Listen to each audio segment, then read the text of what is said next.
네, 강프로입니다. 자, 한미반도체 보겠습니다. 자, 한미반도체 오늘도 상승을 했습니다. 뭐 어저께는 조금 눌렸죠. 고가 대비해서 거의 한 10% 정도 하락해서 마감이 됐어요. 고가가 한 6%대, 그리고 저가가 한 4.8%, 5% 정도니까 한 10% 이상 되고, 종가 기준에서 평균 따지면 한 9에서 10% 정도 보면 될 것 같은데, 단기간에 많이 올라오기도 했습니다. 근데 더 올라갈 수 있어요. 왜 더 올라갈 수 있는지, 그리고 언제까지 올라갈 수 있는지, 이런 구간에서 우리가 어떻게 해야 되는지, 그 내용에 대해서 이야기를 드릴 거고, 지금 한국 시장에서 HBM을 포함해서, 그쵸? HBM이 사실 큰 범주에서 보면 AI 반도체 쪽이라고 봐야 되기 때문에, 그쵸? 그냥 뭐 봐야 된다기보다 거기 안에 속해 있죠. 그 상황에서 우리가 어떤 종목에 대한 범위를 늘려야 되는지 그 내용까지 이야기를 드리도록 하겠습니다. 자, 그리고 무엇보다 중요한 내용은요. 요즘에 입으로 떠드는 사람들이 많아요. 그래서 제가 타점을 기준해서 이야기를 드릴 거예요. 어떤 종목을 얼마에 어떤 방식으로 사야 되는지 그 내용에 대해서 이야기를 드릴 건데, 타점, 즉 가격에 대해서 이야기를 드리다 보니까 인증을 제가 먼저 하고 가겠습니다. 네가 뭔데 이렇게 이야기를 하냐고 말씀을 하시는 분들이 있을까봐 제가 일단 인증을 먼저 할게요. 자, 제가 조회를 계속해서 누르고 있죠. 이 화면은요, 키움증권의 자동일지 수익률 비교 차트 화면이고요. 기간은 1월 2일부터 3월 8일 오늘 종가까지입니다. 그 기간 동안에 제 계좌 수익률은 128.65%예요. 2배 이상의 수익을 2달이 채 걸리지 않아도 냈다. 뭐 시장이 좋아서 냈는가 딱 보면 이 기간 동안의 시장 수익률은, 조회를 다시 눌러볼게요. 그쵸? 시장 수익률은 1%가 채 되지 않아요. 시장은 그렇게 좋은 움직임을 보이지 못했지만 내 계좌는 128%의 수익이 났다. 자, 제가 계좌 수익률을 오픈하는 건 이 밑에 보이시죠? 파란색 손실 본 부분까지 다 포함된 수익률을 이야기를 드리는 겁니다. 그리고 무엇보다 중요한 내용이에요. 어떤 종목을 하는지 이해를 한다면 이런 계좌를 만들 수 있을 겁니다. 그리고 이 내용을 토대로 제가 구독자분들과 함께 10억 만들기 프로젝트를 무료로 진행하고 있으니까 종목에 대해서 반드시 이해를 하셔야 됩니다. 자, 그럼 어떤 종목을 매매하는지 일단 그 내용부터 볼 텐데, 지금 처음에 하니까 사피엔 반도체가 나오죠. 그리고 이 사피엔 반도체는 상장을 2월 달에 했습니다. 근데 여기 정확하게 B라고 찍혀 있죠. 무슨 얘기냐면 매수한 날이고 매도한 날입니다. 그쵸? 거의 뭐 가격대에서 찍혀 있는 거니까 매도하고 빠지고 매수하고 올라간 거죠. 그리고 신규 상장한 지 얼마 되지 않았죠. 자, 매물대를 굉장히 신경 써서 매매를 하고 있다는 걸 확인하신 겁니다. 자, 그리고 제가 다른 종목군 같은 경우에도 매번 이렇게 신규 상장주를 매매할 수 없죠. 그렇죠? 그래서 다른 종목들 같은 경우에는 철저하게 신고가 구간에서 매매를 하고 있다. 그런 부분까지 확인시켜 드릴게요. 일단 사피엔 반도체 같은 경우에는 2월 달에 신규 상장을 했고요. 정확하게 신규 상장한 첫날에 제가 매수를 들어갔고요. 매수한 가격은 다음날 55,900원에 끝났고, 제가 매도한 가격은 27.69%의 수익을 보고 나왔죠. 그리고 나서 쭉 하락하는 구간을 겪고 나서 공모가까지는 하락하지 않았지만 반등을 확인하고 다시 매수하고 하루 빠지고 오늘 어저께죠. 어저께 다시 추가 매수하고 매도한 결과 이날도 상한가를 갔어요. 어저께인데. 그래서 17.92%. 여기서 주목할 점은 내가 매도하면 올라간다예요. 즉 추세에 대한, 매물대에 대한 이해를 무조건 해야 된다는 거죠. 그리고 이런 내용을 제가 여기 소통방에서 다 공유를 하고, 자, 그러면 오늘 같은 경우에 어떤 종목을 매매했는지 보겠습니다. AD 테크놀로지. 자, 먼저 이 내용을 보셔야 돼요. 3월 8일 시장가 매수 AD 테크놀로지 8시 51분. 그쵸? 무슨 내용이냐면 장 시작 전에 종목이 나가고 모두 동일하게 매매할 수 있게 장 시작 전에 진행이 된다. 그쵸? 시장가 매수한다는 건 상한가 주문이고요. 아래 옷값부터 체결되기 때문에 시가에 무조건 체결을 시키겠다는 겁니다. 두 종목이 진행됐는데 AD 테크놀로지, 시그네틱스 이렇게 두 종목이 진행됐고요. 근데 여기서 특징점이 있죠. 제가 2월 달에도 매매를 해서 11%의 수익을 보고 나왔는데 추가적으로 상승하는 부분을 확인하고 이번 주에 적극적으로 공략한 결과 오늘도 급등을 했고 오늘 또 샀습니다. 매수 체결된 가격을 보면 37,600원, 37,550원, 48,500원 이렇게 진행이 된 부분을 볼 수 있고요. 무엇보다 우리가 생각해야 되는 부분은 한 가지 내용밖에 없습니다. 주식은 싸게 사는 게 아니다. 제가 이쪽 구간에서 계속해서 매수를 이어가려고 노력을 한 게 아니라, 그쵸? 올라가는 부분을 확인하고 매수 관점을 지속적으로 잡고 있죠. 이런 부분에서 이해를 해야 돼요. 내가 싸게 살라고 하면 장기간 물릴 수밖에 없다. 자, 제가 다른 종목도 보여드릴게요. 예를 들어서 제가 한미반도체 관련돼서 이야기를 드리고 있으니까 반도체 관련된 이야기를 드리면 뭐 엑시콘, 자, 내용 보세요. 오늘도 상승을 하기는 했지만 저는 어제 매도했고요. 그리고 정확하게 신고가 구간에서 매수했다는 걸 볼 수 있고 2월 달에, 그쵸, 충분히 눌림목 구간에서도 확인 후 매수를 했다. 그 결과 14.78%, 그쵸, 이런 부분을 볼 수 있고요. 그리고 뭐 코세스나 이런 종목을 보더라도 정확하게 제가 계속해서 1월부터 매수를 한 결과 11%, 3% 이런 식으로 수익을 이어오고 있는 상황을 볼 수 있죠. 뭐 다른 종목을 봐도 마찬가지입니다. 네페스아크 2월 달에 제가 매매한 결과 그쵸? 거의 한 일주일이 채 걸리지 않는 시간 동안 32%의 수익을 내고 빠졌고요. 그리고 다시 다음 타점을 기다리고 있다. 다른 종목도 마찬가지라는 거예요. 어떤 종목도 그쵸?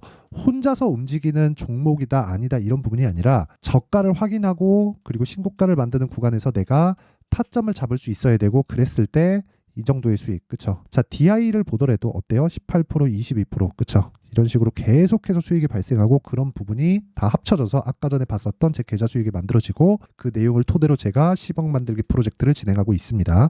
다 무료로 진행하고 있고요. 진짜 내가 매매를 어떻게 하는지 잘 모르겠다 하시는 분들은 소통방으로 들어오시면 되고 다 무료로 진행합니다. 왜? 채널 성장을 위해서입니다.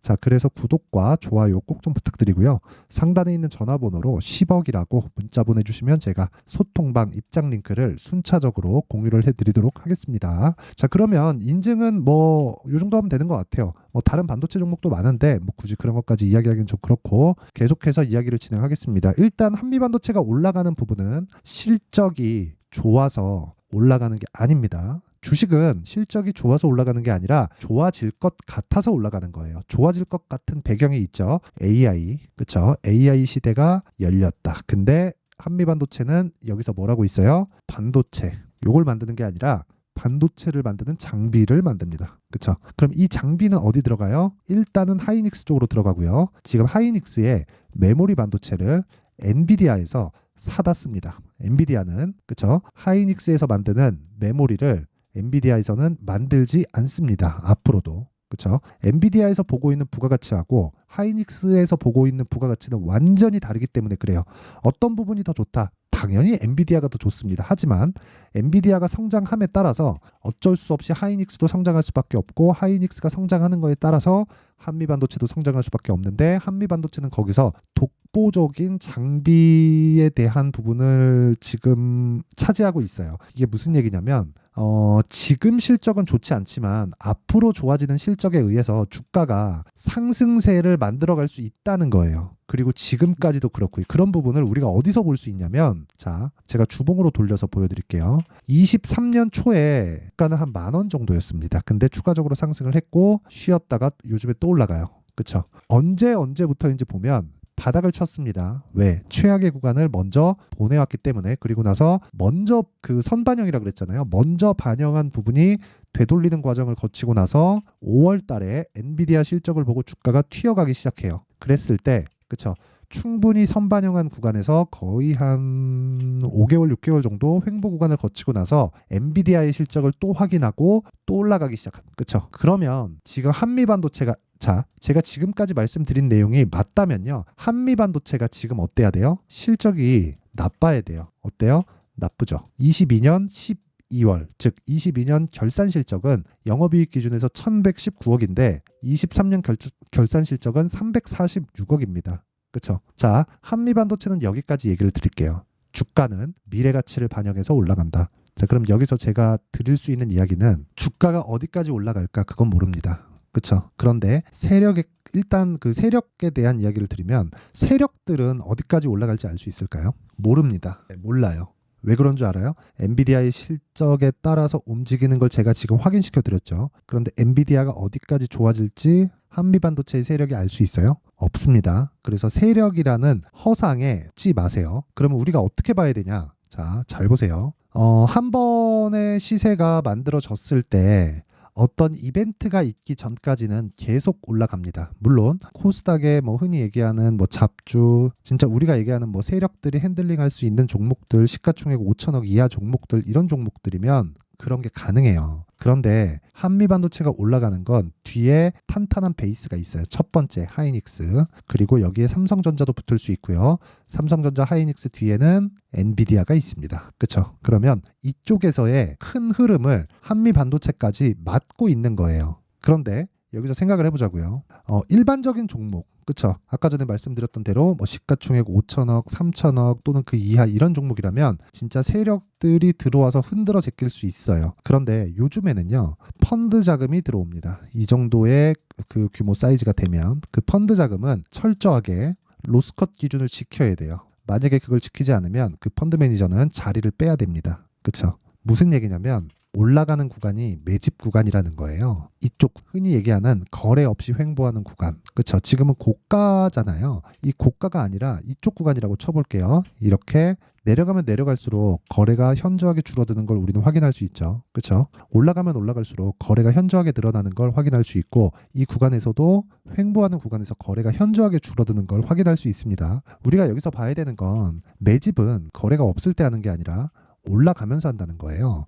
이렇게 말씀하시는 분들이 있을 겁니다. 모아서 보면 그렇게 보이지만 거래가 없는 구간에도 일반적인 거래량이라는 거예요. 이게 무슨 얘기냐면 주식시장은 미래가치를 반영하지만 그 미래가치에 대한 결과는 누구도 사전에 알 수 없습니다. 그렇죠? 사전에 알 수 없는 부분을 세력들이 들어와서 핸들링을 했던 시절이 있었지만 요즘에는 코스피는 아직도 2000포인트대에서 머물러 있지만 종목별로의 시세가 계속해서 나오는 장세가 근 10년째 유지가 되고 있기 때문에 종목별로는 굉장히 사이즈가 커진 종목들이 속출합니다. 무슨 얘기냐면 죽은 종목은 죽고 살아있는 종목은 계속해서 살려놨다는 거예요. 그렇죠? 이렇게 보면 알 수 있습니다. 3년 전에, 4년 전에, 5년 전에도 코스닥은 600, 700, 800이었고 지금도 600, 700, 800이에요. 코스피 같은 경우에는 10년 전에도 2000포인트 초반 중반이었고 지금도 2000포인트 중반 후반입니다. 근데 삼성전자는 그 기간 동안 계속해서 올라왔어요. 하이닉스도 마찬가지예요. 무슨 얘기인지 이제 감이 잡히셔야 됩니다. 그러면 이런 내용을 토대로 우리가 매매를 해야 되는 기준을 잡을 때는 세력들, 즉 펀드 자금이 들어올 때는 로스컷 비중을 정하기 때문에 이쪽 구간에서 매집을 못한다는 이야기입니다. 이 구간이 매집 구간이고 이 구간이 시세 구간이라는 소리예요. 매집은 짧게 이루어지고 만약에 이 구간에서 매집을 하다가 주가가 빠지잖아요. 그러면 핸들링이 불가능합니다. 왜 그런 줄 알아요? 빠지는 조건은 엔비디아가 같이 빠져야 되고 엔비디아가 빠져서 빠지는 종목을 세력들이 붙잡아둔다고 붙잡아둘 수 없습니다. 그쵸? 흐름을 내가 막을 수가 없다는 소리예요. 그쵸? 어떤 주체가 들어오더라도 워렌 버핏도 코로나가 터졌을 땐 손절을 합니다. 그렇죠? 그런 이야기를 드리는 거고 철저하게 이 구조에 맞춰서 가야 돼요. 그리고 제가 계속해서 말씀드리지만 반도체는 어떤 특정한 상황이 벌어지기 전까지는 계속해서 올라갑니다. 이것도 진짜 중요한 이야기인 게 제가 뭐 타점이나 그런 부분에 대해서 이야기를 드린다 그러고 다른 식으로 이야기를 드리는데 정말 오늘 영상을 찍다 보니까 이렇게 됐는데 정말 중요한 이야기입니다. 정말 잘 들으셔야 돼요. 엔비디아가 지금 하늘 높은 줄 모르고 올라가고 있어요. 그런데 이 구간이 언제 끝날까요? 누구도 모릅니다. 상승하는 부분에서의 못 먹은 투자자들의 광기는 막을 수가 없어요. 절대 막을 수가 없습니다. 그러면 이 막을 수 없는 구간에서 어떤 특정한 이벤트가 터져야 됩니다. 저는 그걸 금리 인하로 보고 있고요. 금리 인하가 임박해 있다고는 볼 수 있지만 이번에 FOMC에는 금리 인하가 나올 수 있는 확률이 거의 없다고 보시면 되고요. 근데 뭐 5월, 6월 달에는 나올 수 있다. 즉 4월 달에는 FOMC가 없어요. 금리 결정이 없다는 소리예요. 5월 초, 6월 거의 한 20일경 그 정도의 결정이 날 겁니다. 그럼 5월이든 6월까지는 안전하게 갈 수 있다는 거예요. 근데 주가는 선반영을 하고 최근의 움직임은 가팔라요. 이게 한미반도체뿐만 아니라 엔비디아도 가파르게 진행되고 있기 때문에 거의 끝물에 왔습니다. 근데 관련주들의 움직임은 다르다는 거예요. 무슨 얘기냐면 자 보세요. 엔비디아가 움직일 때 움직인 다른 종목들을 보잖아요. 보세요. 엑시콘 어떻습니까? 신고가 구간에서 어저께 급등. 저 15% 수익 보고 나왔습니다. 사피엔 반도체 그쵸? 2월 달에 27% 수익, 이번 주에도 17% 수익입니다. 다른 종목을 보더라도 마찬가지예요. 네페스아크. 자 보세요. 신고가 구간이죠. 상한가 한 방 먹고 32% 수익. 그쵸? 이거 다 반도체입니다. GST 어떻습니까? 7% 수익, 21% 수익 계속해서 먹죠. 다 신고가죠. 2월달 그리고 3월달 계속해서 매매가 이루어지고 있는 거예요. 한미반도체가 꺾이면 이런 종목들 다 같이 꺾입니다. 근데 한미반도체가 꺾이려면 뭐가 꺾여야 돼요? 엔비디아가 꺾여야 돼요. 엔비디아 곧 먹을지에 대한 부분을 생각을 해보시라는 거고 구간에서 돈을 먹으려면 철저하게 타점에 대해서 집중을 하셔야 됩니다. 자 무슨 얘기냐면 타점은 가격이고요. 가격은 변화하기 때문에 그쵸? 기준치에 맞춰서 변화하는 가격을 잡아야 됩니다. 어쩔 수 없이 소통방에서 진행을 할 수밖에 없고요. 소통방은 무료로 진행하고 있으니까 구독과 좋아요 눌러주시고요. 들어오세요. 상단에 있는 전화번호로 10억이라고 문자 보내주시면 됩니다. 그럼 요 내용, 즉 타점을 어떻게 잡을지 그 원리에 대한 부분은 여기 한미반도체의 가격과 단기 보유 전략으로 제가 내용 준비를 해놨으니까 단기 2주입니다. 2주 안에 수익 전환을 시켜야 돼요. 그쵸? 그러려면 가격을 잘 잡아야 되는데 가격에 대한 연구는 정말 공부를 많이 하셔야 될 겁니다. 대신에 제가 무료 공개하겠다. 이것도 구독과 좋아요 눌러주시고요. 상단에 있는 전화번호로 한미반도체라고 문자 보내주시면 됩니다. 자, 긴 말 드리지 않겠습니다. 주식시장은 가격에 의해서 움직이고요. 가격에 대한 이해가 안 되어 있으면 어려워질 수밖에 없습니다. 자, 내용 정리하면 주식은 선반영하고 그쵸? 선반영하면 가격이 올라간다는 거고 올라가는 종목이 더 가고 올라가는 종목은 비싸게 거래될 수밖에 없습니다. 그쵸? 그러면 그 가격대에 대한 부분을 내가 지금 상황에 대입하면 지금 강하고 신고가에 가 있는 종목이 3, 4, 5월 달에 주도주가 된다는 거예요. 그런 종목들을 어떻게 잡고 타점을 어떻게 분류를 해야 되는지 그 내용에 대한 부분을 상세하게 준비를 해놨으니까 영상 끝까지 시청하시고요. 모든 분들이 성공 투자하셨으면 참 좋겠습니다. 자, 24년도가 돼서도 시장은 여전히 어렵습니다. 자, 근데 시장은 항상 어려울 거예요. 앞으로도 계속해서 어려워질 겁니다. 자, 근데 제가 매월 대시세 종목을 구독자분들에게 공개를 합니다. 자, 내용을 보면 12월 달에 실제 공개를 했었던 강프로의 대시세 종목에 대한 내용인데 대기업을 상대로 안정적인 매출 구조를 가지고 있고요. 그리고 현재 주요 거래처는 삼성전자, 인텔, 하이닉스, TSMC, 해외에 반도체 관련된 기업이라는 걸 알 수 있죠. 그만큼 1월 달에 제가 보고 있었던 종목은 반도체 관련주라는 걸 알 수 있습니다. 공개를 해드리면 이 내용입니다. 여기 어보브 반도체, 그쵸? 실제 제가 거래한 내용을 공개를 한 거고요. 수익에 대한 크기를 보면 공략한 시점, 제가 가격대를 함께 공개를 해드렸는데 공략한 시점부터 21%의 수익 마감이 된 것을 확인해 볼 수가 있습니다. 자, 근데 지금도 마찬가지입니다. 지금은 어떤 이슈가 있을까요? 2월 달에 발표한다는 기업 밸류업 프로그램이 있죠. 근데 그걸로 인해서 지금 2월 달에 발표한다고 이야기가 나온 상황이고요. 무엇보다 우리가 생각해야 될 내용은 한 가지입니다. 어떤 이슈나 그리고 어떤 상승할 수 있는 내용으로 인해서 주가가 올라가는 것은 맞죠. 하지만 가격이 먼저 반영한다는 걸 반드시 알고 있어야 되고 그런 내용에 대한 파악이 되었을 때 그쵸? 여기 어보브 반도체처럼 21% 그쵸? 대략 3에서 4일 동안 20% 이상의 수익을 먹을 수 있고요. 그리고 여기 HLB 같은 종목처럼 대략 일주일이 채 되지 않는 기간 동안 30%의 수익을 낼 수 있습니다. 자, 그러면 답은 나왔어요. 재료에 대한 부분보다 중요한 게 가격이다. 자, 근데 지금 시장에 쏠려 있는 게 뭐죠? 2월 달에 발표하는 기업 밸류업 프로그램에 대한 내용이죠. 자, 그러면 우리가 이쪽에다가 지금 집중을 해야 될까요? 그 내용을 한번 보겠습니다. 기아차의 차트를 보면요. 1월 24일 날 정부단에서 입김을 불어넣은 이후에 시세가 강하게 발생한 것처럼 보이지만 애초에 12월 달부터 신고가를 달성했다는 걸 확인할 수 있습니다. 자, 그러면 우리가 스케줄을 따져봤을 때 우리가 어디를 봐야 될까요? 4월 달 총선을 봐야 됩니다. 드디어 때가 온 거죠. 4월 달 총선이 끝나면 그 뒤엔 뭐가 있죠? 대선 전국으로 들어갑니다. 그러면 우리는 4월 달 총선부터 시작해서 대선까지 이어질 수 있는 종목을 찾는 게 정말 중요합니다. 그게 정부 정책의 방향과 그리고 스케줄에 맞춰서 가는 거예요. 정치적인 상황에 따라서 주가가 움직이는 걸 우리는 수도 없이 많이 봐왔기 때문에 스케줄에 맞춰서 가는 게 지금으로서는 답이 될 수 있습니다. 그리고 무엇보다 어느 정도의 시세를 내는지 그 첫 번째 단계인 상황을 그쵸? 제가 12월 달 밝혀드렸었던 대시세 종목으로 이미 공개를 해드렸기 때문에 그쵸? 어떻게 제가 매매를 했는지까지 다 보여드렸습니다. HLB처럼 그쵸? 31.9% 걸린 시간은 4일밖에 되지 않죠. 이 종목을 제가 가격과 그리고 어떤 종목인지를 애초에 12월 달부터 공개를 한 겁니다. 자, 그러면 지금도 마찬가지예요. 앞서서 제가 말씀드렸었던 23년도에 했었던 여러 가지 종목들이 있죠. 한미반도체 같은 종목들도 여기 소통방에서 모두 공개를 해서 실제로 10,000원부터 60,000원까지 상승한 내역이 있고요. 왜 공략을 했는지를 제가 다 공개를 해드렸습니다. 근데 지금도 마찬가지라는 거죠. 정부 정책의 방향에 맞춰서 또는 선거 스케줄에 맞춰서 매매를 이어가야 될 때가 됐고요. 제가 총선 관련된 큰 시세가 나올 수 있는 대시세 종목을 준비를 해놨습니다. 길게 말씀드리지 않겠습니다. 모든 종목들은 신고가를 달성하면서 대시세 준비를 하게 되고요. 신고가를 공략했을 때 내가 시장에 주도주를 잡을 수 있는데 지금은 총선에 집중하는 게 맞다. 그래서 총선 관련된 그리고 대선까지 이어질 수 있는 종목을 준비를 해놨는데 지금부터 준비를 하셔야 나중에 고가에 올라가서도 꾸준하게 매매를 이어갈 수 있습니다. 자꾸 막 손절하고 매매하는 과정에서 너무 어렵다 하시는 분들은요. 이 종목 딱 받아가서 큰 수익 내셨으면 좋겠고요. 이 종목은 상단에 있는 전화번호로 대시세라고 문자를 보내주시는 분들에 한해서만 제가 총선 그리고 대선까지 이어질 수 있는 종목을 공개해 드리도록 할 테니까 상단에 있는 전화번호로 대시세라고 문자를 보내주시고요. 그리고 구독과 좋아요 꼭 좀 부탁드리겠습니다. 시장은 정말 어렵습니다. 자, 그래서 모든 분들이 성공 투자하셨으면 좋겠고요. 기본적으로 가격에 대한 파악을 하면서 큰 수익을 내셨으면 좋겠습니다.